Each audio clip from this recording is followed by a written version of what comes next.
its occupation of Iraq back in 2003, one of the stated goals on the part of a lot of policy people behind the scenes was to turn Iraq into a model for the next generation of neoliberal economic policies, to impose a level of forced privatization and corporate dominance over every area of life that goes far beyond anything we've seen really anywhere in the world.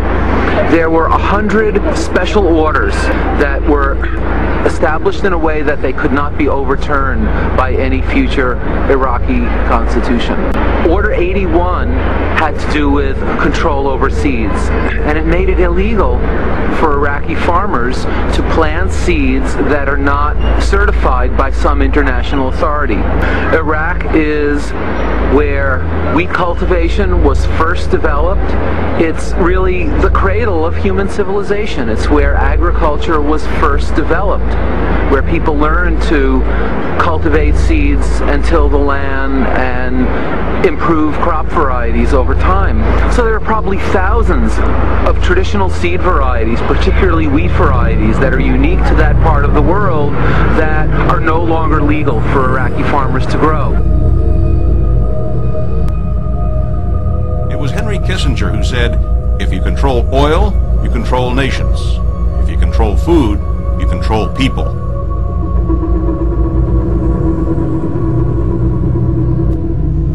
With Monsanto's Bt corn, the corn itself is registered as an insecticide.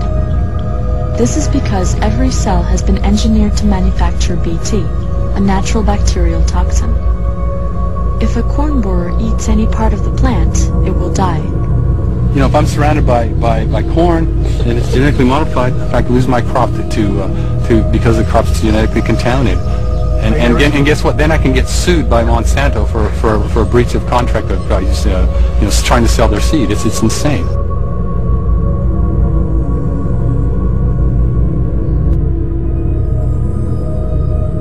The problem with corporatization of agriculture in general is that they're going to dumb down the standards as low as possible so they get the cheapest product possible. They really are not in it for, I mean, it's like our slogan. Are they in it as a movement or are they in it for the market? I mean, they're in it for the money.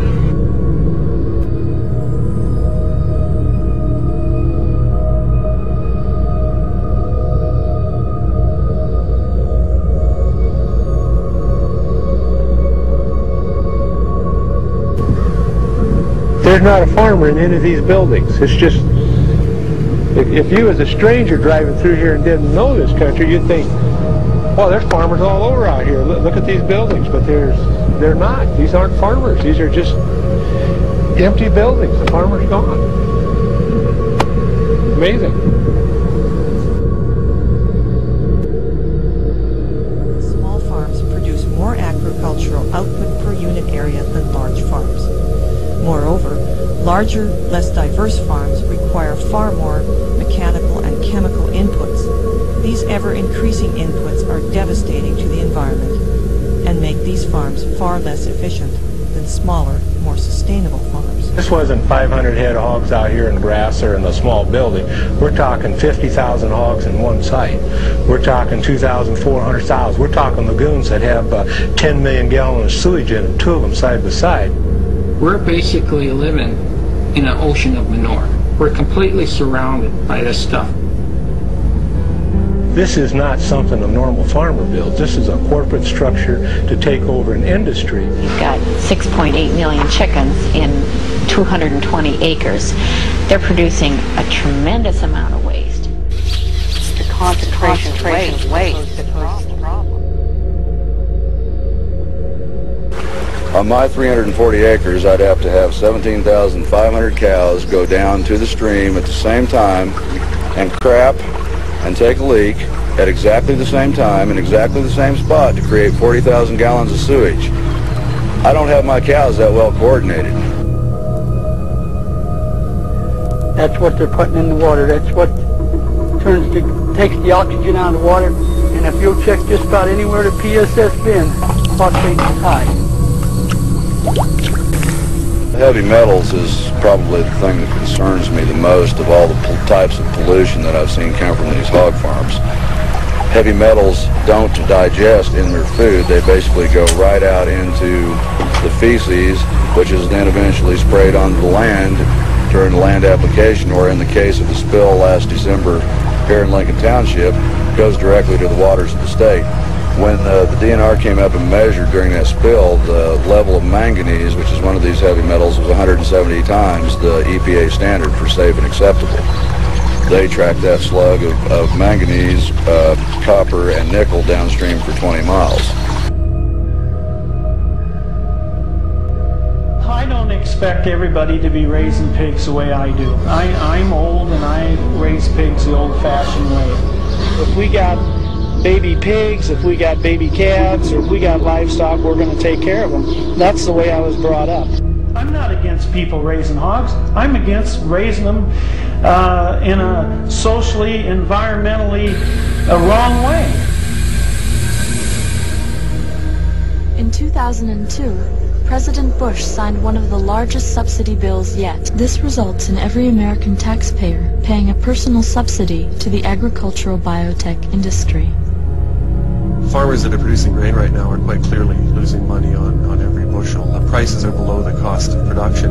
On a lot of farms, families deal with that by one or both spouses taking an off-farm job. So you literally have the case where small family farmers and their spouses are working off-farm and subsidizing Monsanto and chemical companies, fertilizer companies with that money. We expend tens of billions of dollars in taxes, medical expenses, toxic cleanups, insurance premiums, and other pass-along costs to subsidize industrial food producers. We're in fact overproducing the major commodities to the extent where farmers can't recover their production costs. And so we have huge subsidies, and we have 800 million people on this planet right now who are malnourished in an era of overproduction where farmers can't recover their production costs. When wealthy countries subsidize their crops, they undercut the markets of developing countries. Industrial agriculture actually increases hunger by raising the cost of farming, by forcing tens of millions of farmers off the land, and by growing primarily high-profit export crops. South of the border, entire farming towns have emptied out, and for many migrant workers here, there is now nothing to go home to. I miss my family. I want to stay with my family, but I can't.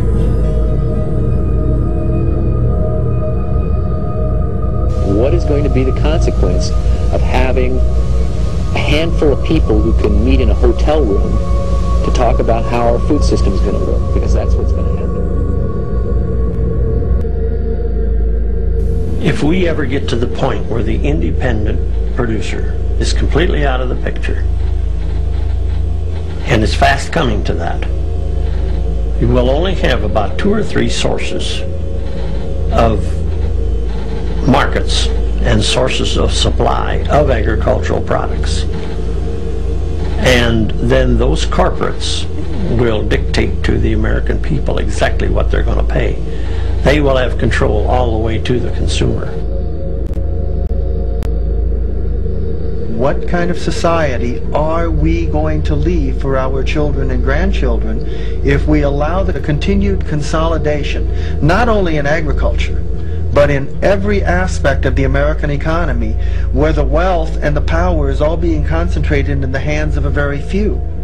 This concentration of wealth and power is what caused all of our European ancestors to be willing to risk their lives and shed their blood to come away from a system where there was no economic opportunity into a country where if they worked hard and had a good idea, they could achieve the American dream.